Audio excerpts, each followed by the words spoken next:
Durand Line, Myth and Reality. Story is about 150 years old, when British were ruling subcontinent. They were threatened by Russia, who had already taken over several Islamic states and by then was probing Afghanistan. Potential conquest of Afghanistan was a threat to the British Empire, so they invaded Afghanistan in 1839, but were defeated by Afghans. A few decades, British planned it again. This time Afghanistan reacted differently, and Afghan King Abdur-Rahman Khan made an agreement with British government. Withdrawal from the areas of Durand Line was decided to avoid any aggression from British. The agreement was valid until King was alive, and after his death, British government renewed the agreement with the king in the throne Habibullah Khan, son of Abdur-Rahman Khan. The new agreement was called Dane Habibullah Agreement, which stated acceptance of Durand Line as a permanent border by Afghanistan. In August 1919, Afghan Interior Minister Ali Ahmad Khan visited Rawalpindi and officially confirmed in an agreement that Durand Line is the permanent border between Afghanistan and subcontinent.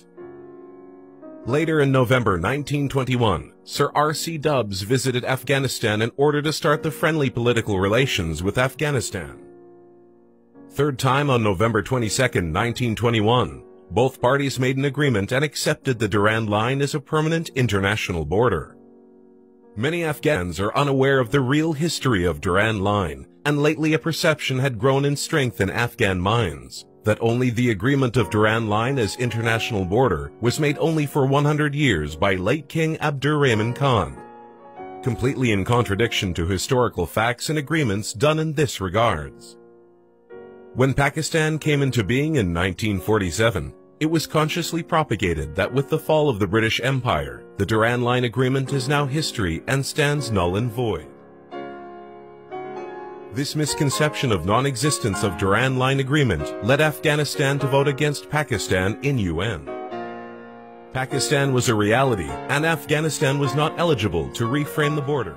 The King, on behalf of the Pakistan Constituent Assembly and they started supporting Pakhtunistan and Azad Baluchistan movement.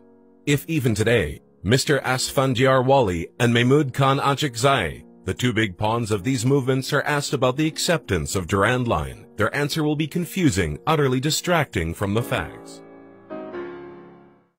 In the era of Sardar Daud, Afghanistan's involvement in exporting terror to Pakistan reached its peak, which forced then PM of Pakistan, Mr. Zulfikar Ali Bhutto, to crush it with power.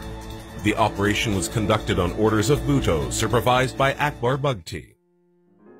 On this response by Pakistan, Sardar Daud visited Pakistan and gave assurance that Afghanistan will not support any activity against Pakistan from here on. Later on, Sardar Daud was killed by Russian army before the Russian invasion of Afghanistan. At that time in Pakistan, Gen Zia-ul-Haq was in power, and what world saw then was liberation of Afghanistan with Big Brother Pakistan standing beside the younger one. Good relations between Pakistan and Afghanistan is the basic piece for all around the globe.